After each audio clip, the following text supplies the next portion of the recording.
Sejarah perumusan dan lahirnya Pancasila. Pancasila merupakan dasar serta landasan ideologi bagi bangsa Indonesia. Pancasila berasal dari bahasa Sanskerta, yaitu panca yang berarti lima dan sila berarti prinsip atau asas. Lahirnya Pancasila semua berawal dari pemberian janji kemerdekaan oleh Perdana Menteri Jepang saat itu, Kuniaki Koiso, untuk Indonesia pada tanggal 7 September 1944.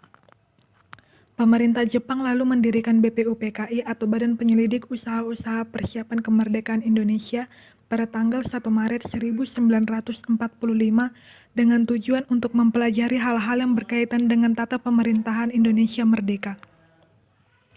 BPUPKI diketuai oleh Dr. Raden Tumenggung Rajiman Widodiningrat. Dalam pidato pembukaannya kala itu, Dr. Rajiman antara lain mengajukan pertanyaan kepada anggota-anggota sidang yang terdiri dari 74 orang, di antaranya 67 orang Indonesia dan 7 orang Jepang. Muhammad Yamin dalam pidatonya pada tanggal 29 Mei 1945, ia merumuskan 5 dasar sebagai berikut: peri kebangsaan, peri kemanusiaan, peri ketuhanan, peri kerakyatan, dan kesejahteraan rakyat. Dia menyatakan bahwa kelima sila yang dirumuskan itu berakar pada sejarah, peradaban, agama, dan hidup ketatanegaraan yang telah lama berkembang di Indonesia. Pada 1 Juni 1945, Soekarno menyebut dalam pidato spontannya yang kemudian dikenal dengan judul lahirnya Pancasila, dasar-dasar sebagai berikut: kebangsaan Indonesia, internasionalisme atau peri kemanusiaan, mufakat atau demokrasi, dasar perwakilan, dasar permusyawaratan, kesejahteraan sosial, dan ketuhanan. Nama Pancasila diucapkan oleh Soekarno dalam pidatonya pada tanggal 1 Juni itu. Sekarang banyaknya prinsip kebangsaan, internasionalisme, mufakat, kesejahteraan, dan ketuhanan, 5 bilangannya. Namanya bukan Pancadharma, tetapi saya namakan ini dengan petunjuk seorang teman kita ahli bahasa. Namanya ialah Pancasila. Sila artinya asas atau dasar, dan di atas kalimat dasar itulah kita mendirikan negara Indonesia kekal dan abadi. Usulan Soekarno diterima dengan baik oleh semua peserta sidang. Setelah itu, tanggal 1 Juni 1945 pun diketahui sebagai hari lahirnya Pancasila. Sebelum sidang pertama berakhir, suatu panitia kecil dibentuk untuk tak hanya merumuskan kembali Pancasila sebagai dasar negara, mengacu pada pidato yang diucapkan Soekarno pada tanggal 1 Juni 1945, tetapi juga menjadikan dokumen itu sebagai teks untuk memproklamasi Indonesia merdeka. Dari panitia kecil itu dipilih 9 orang yang dikenal dengan panitia 9 yang terdiri dari Soekarno, Muhammad Hatta, Ahmad Subarjo, Muhammad Yamin, K.H. Wahid Hasyim, Abdul Qahar Muzakir, Abi Kusno Cokro Suyoso, Agus Salim, dan A.A. Maramis untuk menyelenggarakan tugas itu. Rencana mereka itu disetujui pada tanggal 22 Juni 1945 yang kemudian diberi nama Piagam Jakarta.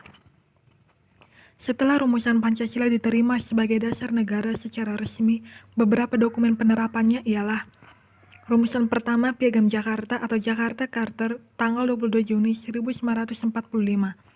Rumusan kedua Pembukaan Undang-Undang Dasar 1945 tanggal 18 Agustus 1945. Rumusan ketiga Mukadimah Konstitusi Republik Indonesia Serikat pada tanggal 27 Desember 1949. Rumusan keempat Mukadimah Undang-Undang Dasar Sementara tanggal 15 Agustus 1950. Dan rumusan kelima, rumusan pertama menjiwai rumusan kedua dan merupakan suatu rangkaian kesatuan dengan konstitusi atau merujuk dekret presiden pada tanggal 5 Juli 1959. Setelah upacara proklamasi kemerdekaan pada tanggal 17 Agustus 1945, ada beberapa utusan yang datang dari Indonesia bagian timur untuk menyampaikan keberatannya terkait bunyi sila pertama Pancasila.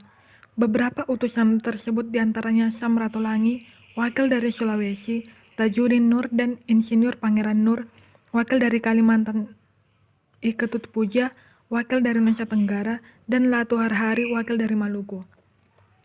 Menanggapi protes kecil ini, pada sidang PPKI pertama yang digelar 18 Agustus 1945, Hatta pun mengusulkan kalimat ketuhanan dengan kewajiban menjalankan syariat Islam bagi pemeluk-pemeluknya diubah menjadi ketuhanan yang Maha Esa.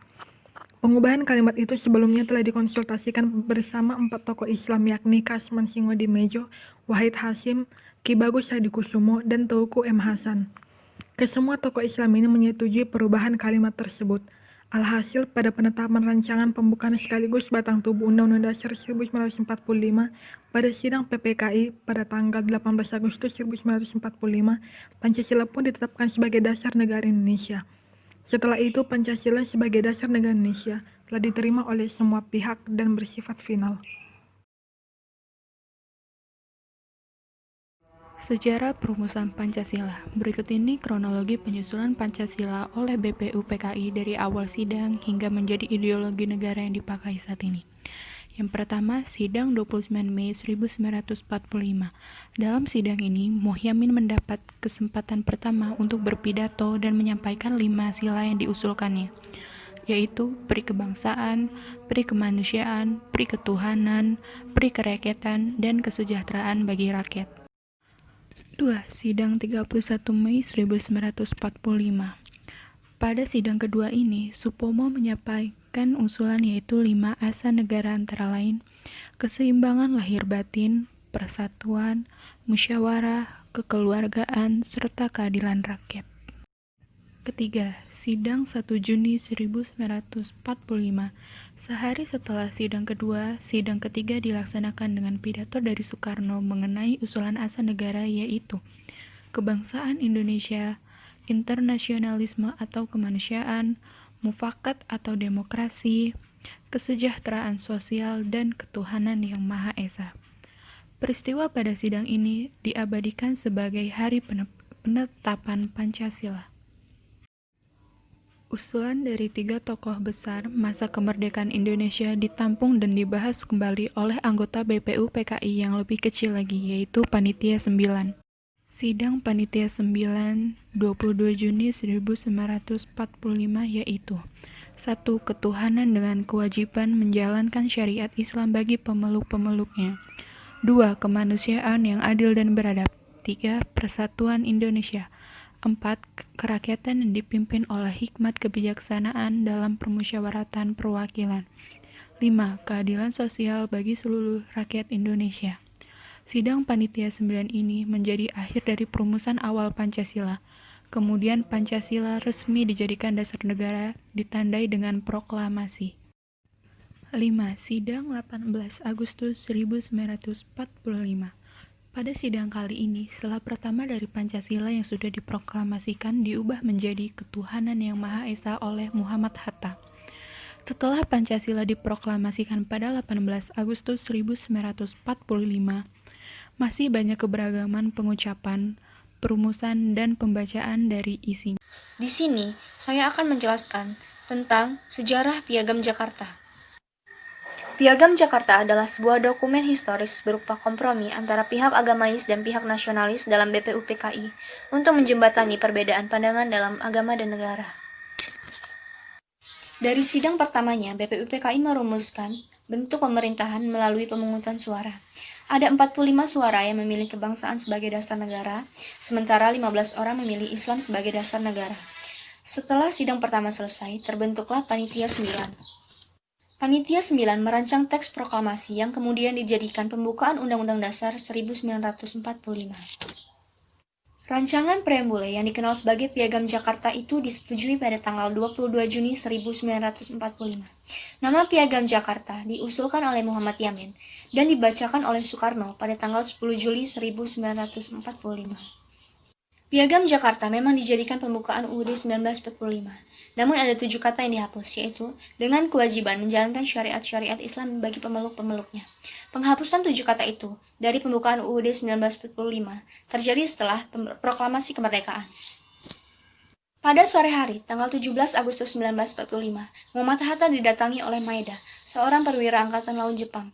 Maeda menyampaikan keberatan para tokoh Indonesia bagian timur atas pemakaian kata-kata tersebut, sebab berarti rumusan itu tidak berlaku bagi pemeluk agama lain. Untuk menghindari perpecahan, esoknya sebelum PPKI, Muhammad Hatta berbincang dengan tokoh-tokoh Islam. Mereka setuju untuk menghilangkan kata-kata tersebut dan menggantikannya dengan Yang Maha Esa, yang dirumuskan menjadi Ketuhanan Yang Maha Esa. Kesepakatan ini diterima oleh sidang PPKI.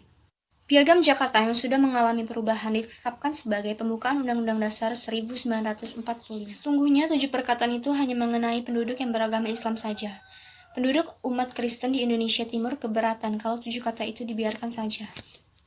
Sebab tertulis dalam pokok dari pokok dasar negara kita, sehingga menimbulkan seolah-olah dibedakan warga negara yang beragama Islam dan bukan beragama Islam. Demikian penjelasan yang dikutip Pancasila 1 Juni dan Syariat Islam. Putusan dihapusnya kata syariat Islam diprotes oleh sebagian umat Islam. Sebagian kelompok masih berjuang untuk mengembalikan 7 kata dalam Piagam Jakarta. Ada kelompok yang kemudian mengekspresikannya dengan pemberontakan bersenjata. Misalnya pemberontakan yang dilakukan kelompok DII, TII, atau NII. Upaya untuk mengembalikan 7 kata dalam Piagam Jakarta sudah diperjuangkan melalui jalur politik. Dalam sidang-sidang konstituante di Bandung pada periode 1956 sampai 1959, misalnya sejumlah partai yang berasaskan Islam berupaya memperjuangkan berlakunya syariat Islam sebagai dasar negara Republik Indonesia. Sekian dari saya, kalau ada kesalahan kata mohon dimaklumi. Wassalamualaikum warahmatullahi wabarakatuh. Konflik yang tidak setuju isi Pancasila. Setelah upacara proklamasi kemerdekaan pada tanggal 17 Agustus 1945, ada beberapa utusan yang datang dari Indonesia bagian timur untuk menyampaikan keberatan terkait bunyi sila pertama.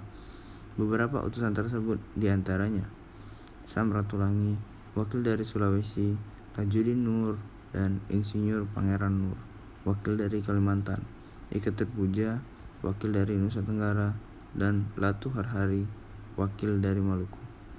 Menanggapi protes kecil ini, pada sidang PPKI pertama yang digelar 18 Agustus 1945, Hatta pun mengusulkan kalimat ketuhanan dengan kewajiban menjalankan syariat Islam bagi pemeluk-pemeluknya yang diubah menjadi ketuhanan yang Maha Esa. Pengubahan kalimat itu sebelumnya telah dikonsultasikan bersama 4 tokoh Islam, yakni Kasman Singodimejo, Wahid Hasyim, Ki Bagus Hadikusumo, dan Tuku M. Hasan. Semua tokoh Islam ini menyetujui perubahan kalimat tersebut. Alhasil, pada penetapan rancangan pembukaan sekaligus batang tubuh UUD 1945 pada sidang PPKI pertama, tanggal 18 Agustus 1945, Pancasila pun ditetapkan sebagai dasar negara Indonesia. Setelah itu, Pancasila sebagai dasar negara Indonesia telah diterima oleh semua pihak dan bersifat final. Rumusan dari berbagai versi. Pertama, rumusan dari Insinyur Soekarno. Rumusan ini disampaikan pada 1 Juni 1945, yang kemudian dikenal sebagai hari lahir Pancasila. Namun masyarakat bangsa Indonesia ada yang tidak setuju mengenai Pancasila yang itu ketuhanan, dengan menjalankan syariat Islam bagi pemeluk-pemeluknya, lalu diganti bunyinya menjadi ketuhanan yang Maha Esa. Rumusan Soekarno sebenarnya tidak hanya satu, melainkan 3 buah usulan calon dasar negara, yaitu 5 prinsip, 3 prinsip, dan 1 prinsip. Soekarno pula lah yang mengemukakan dan menggunakan istilah Pancasila. Secara harfiah berarti 5 dasar. Oleh karena itu, rumusan Soekarno di atas disebut dengan Pancasila, Trisila, dan Ekasila.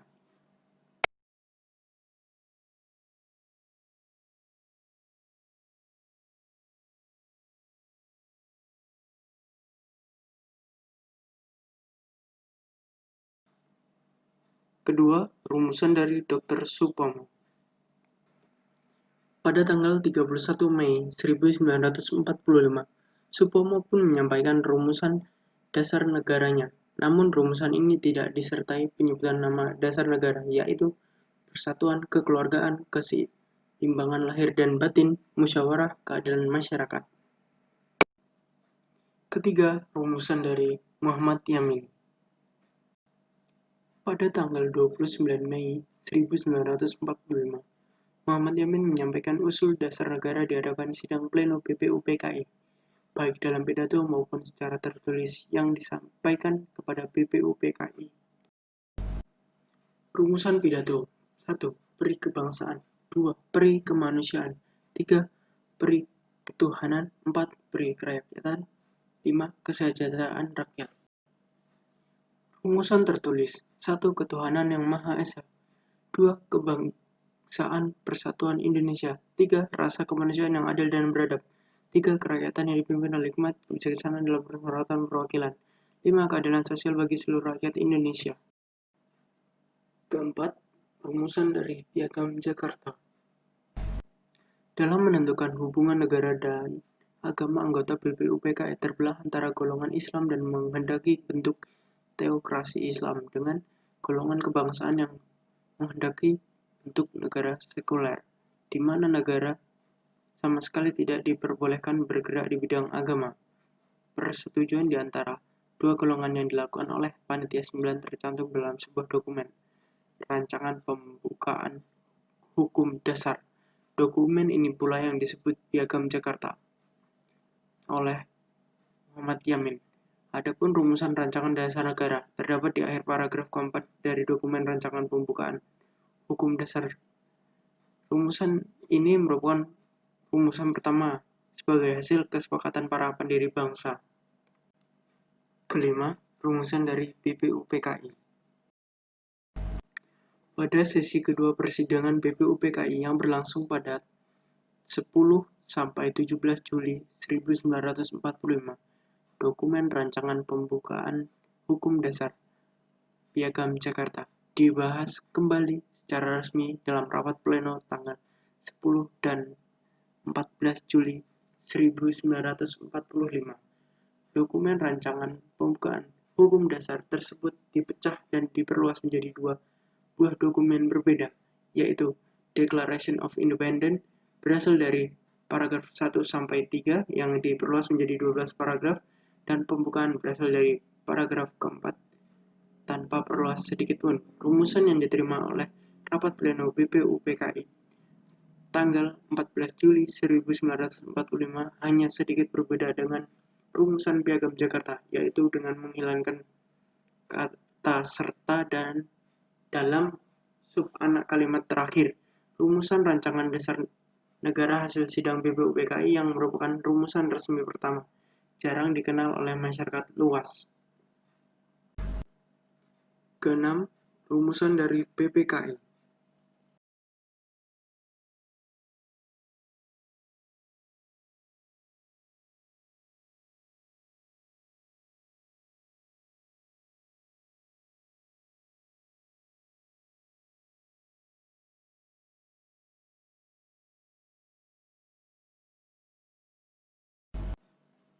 Tujuh, rumusan dari Konstitusi RIS.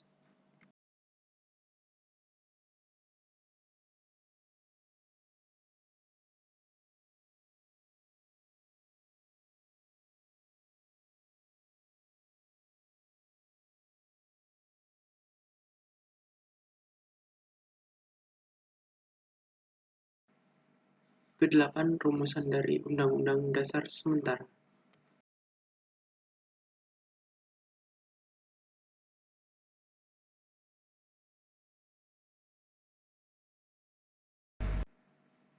Kesembilan, rumusan dari Undang-Undang Dasar 1945.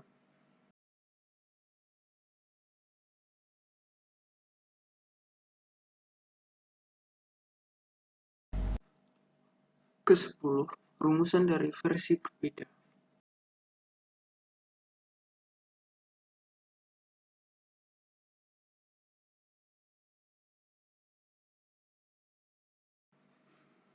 Ke-11, rumusan dari versi populer.